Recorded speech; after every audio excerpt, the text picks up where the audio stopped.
Astro गुरु channel के सभी दर्शकों को मेरा नमस्कार। ज्ञान और शिक्षा से भरपूर ज्योतिष से संबंधित ये जानकारियां आपको एस्ट्रो गुरु चैनल पर लगातार देने का प्रयास है। आज हम बात करेंगे 9th हाउस की, भाग्य का घर। ये भाग्य का घर और यहां से विचार करने के लिए कौन कौन से विषय हैं। फिर हम बात करेंगे 9th हाउस का कारक, जैसे कि इस चार्ट के अनुसार बृहस्पति यदि 12 घरों में बैठे तो जातक के ऊपर भाग्य के अनुसार क्या फल देगा। यह विषय अत्यंत रुचिपूर्ण है। आइए हम इस जिज्ञासा भरे मन को बोध देते हैं। नवम भाव का वैदिक नाम है धर्म भाव या पितृभाव। प्राकृतिक स्वामी यहां के हैं बृहस्पति और राशि भी धनु है। नवम भाव के संबंध अंग, रिप्रोडक्टिव सिस्टम, कोलन एरिया, जांघ, रियर एंड। नवें घर के संबंध हैं शिक्षक, गुरु और पुजारी इत्यादि। धर्म स्थान का पुजारी, यहां से वकील यानी कि अधिवक्ता, यहीं से सलाहकार और अन्य किसी भी प्रकार के विशेषज्ञ तथा पिता के बारे में जानने के लिए यह घर बहुत ही प्रसिद्ध है। नवम भाव की गतिविधियां कैसी होंगी? यदि नवम भाव एक्टिव है किसी का तो शिक्षण यानी सीखना, उपदेश, मंत्र विज्ञान, मंत्रों का जप, पवित्र प्रसाद इत्यादि बनाना, ये सभी चीजें नवें घर की गतिविधियों का हिस्सा हैं। तो जन्म कुंडली में यदि नवमाधिपति आपके लग्न में बैठा हो तो आपके स्वभाव में गुरुजनों के प्रति आदर, देवताओं की भक्ति और सम्मान बना रहेगा। आपका नाम, यश फैले ना फैले, लेकिन आप अपने माता पिता और गुरुजनों के नाम को बढ़ाने का भरसक प्रयास करेंगे। वीरता, कंजूसी, परिमित भोजी और खासतौर से योग इत्यादि के बारे में जानकारी आपको लेने की बड़ी ज्यादा जिज्ञासा रहेगी। ऐसे व्यक्ति राज्य कर्मचारी भी होते हैं जो नवमेश लग्न में बैठा हो तो। यदि नवमेश द्वितीय घर में बैठे हैं तो द्वितीय घर धन का भाव होता है। दर्शकों, द्वितीय घर में जिसका बृहस्पति बैठा हो यानी कि नवमेश, तो ऐसा व्यक्ति शीलवान होता है, वाणी चतुर होता है, धनवान भी होता है और ऐसे व्यक्ति में विद्या विनम्रता भी रहती है। ऐसा व्यक्ति सच बोलने के कारण भले परेशान हो जाए लेकिन सच बोलेगा। पुण्यवान और मान सम्मान से युक्त व्यक्ति होता है तथा ऐसे व्यक्ति के जीवन में उसका बेटा सेवा भाव वाला होता है, उसका बेटा योग्य होता है, यानी सत्पुत्रवान। यदि दूसरे घर में नवमेश बैठा हो तो शांति, साधन में तत्परता और चतुष्पाद जीव, गाय इत्यादि का पालक, गाड़ी, वाहन, मोटर अच्छे स्तर का आपके पास होता है। परंतु ऐसे व्यक्ति को जानवरों से चोट लगने के कारण अंग में बेकार हो जाता है। ये ध्यान रखने की चीज है। नवमेश यदि तीसरे घर में चला जाए, जैसे कि यहां पर मिथुन में चला जाए, यहां पर नवमेश बृहस्पति है, तीसरे घर में नवमेश हो जाए तो जातक अनेक पत्नी वाला बताया जाता है, पराक्रमी होगा, भाई बंधु एवं स्त्रियों से स्त्री का वत्सल यानी कि स्त्री भाई बंधुओं से प्यारा, ऐसे व्यक्ति का सम्मान स्त्रियां करती हैं और भाई बंधु ऐसे व्यक्ति को चाहते हैं। विदित कर्म करने वाला होता है, यानी विहित कर्म करने वाला नहीं होता। जो वेद इत्यादि में लिखा है, जो उसको धर्म सिखाता है, ऐसा व्यक्ति वही कर्म करता है। धनवान और गुणवान तथा विद्वान कहा जाता है ऐसा व्यक्ति। यदि नवमेश बैठा हो चतुर्थ स्थान में तो जातक पिता का भक्त होता है, पितृ कीर्ति के द्वारा विख्यात होता है। प्रायः यह जातक अपने पिता के लिए सर्वश्रेष्ठ कहा जाएगा।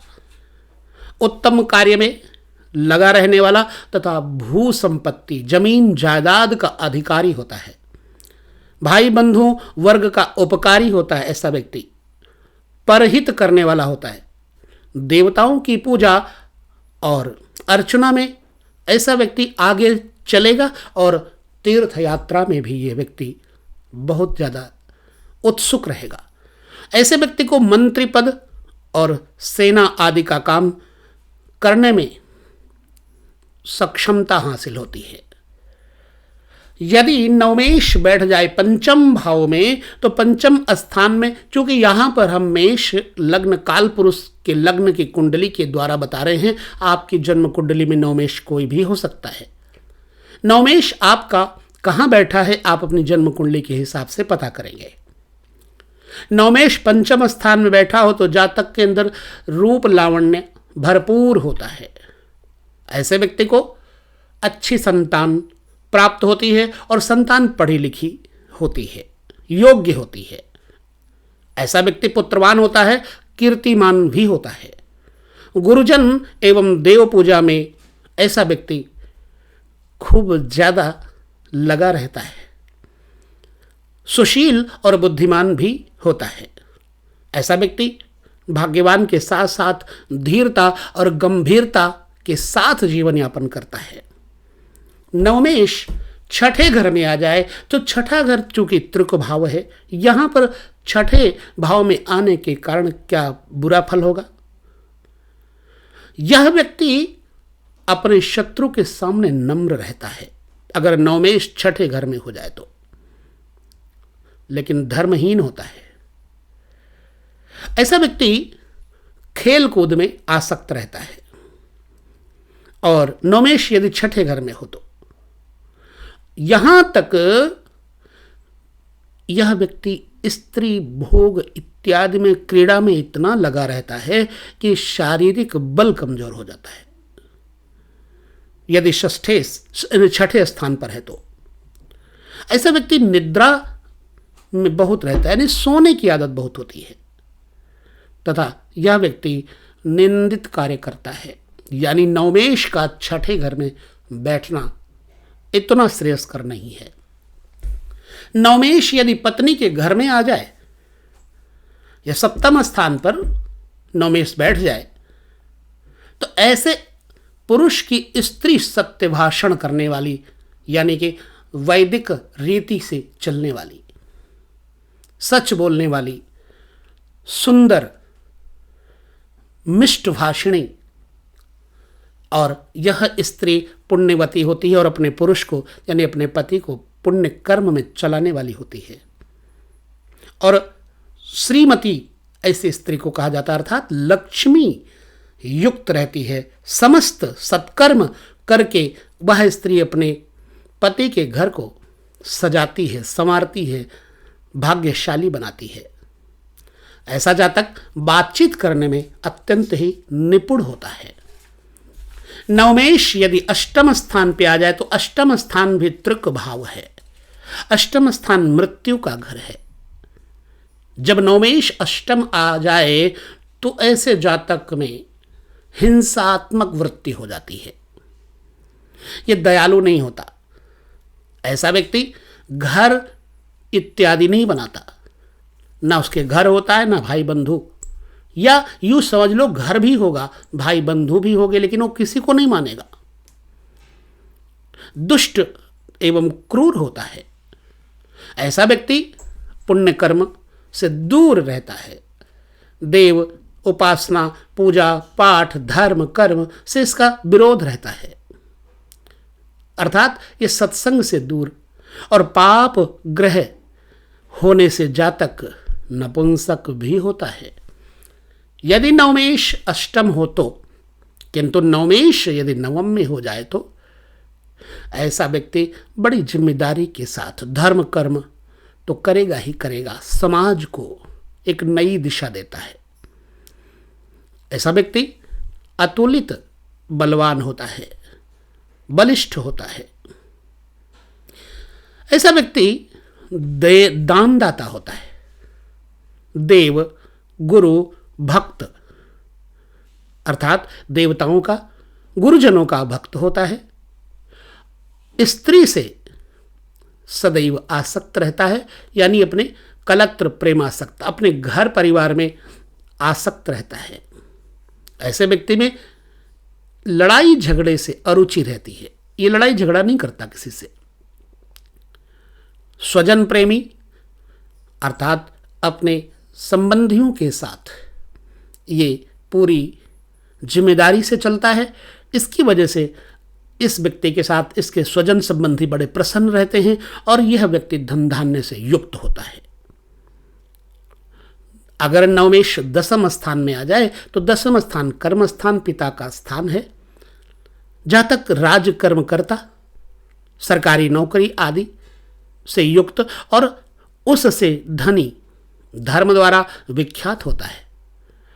ऐसा जातक मातृसेवी, मां की सेवा करने वाला होता है। कर्म परायण, सत्कर्मशील, ऐसे व्यक्ति में क्रोध नहीं होता। यदि कर्मेश ठीक होगा तो ऐसे व्यक्ति में सारे सद्गुण आ जाएंगे। ऐसे व्यक्ति को मंत्री, राज्य कर्म इत्यादि में सेवा प्राप्त होती है।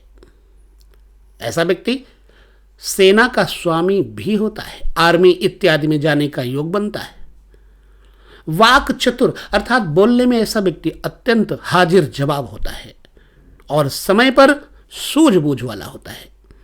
नवमेश का दसम स्थान में रहना एक अच्छा योग कारक बनता है।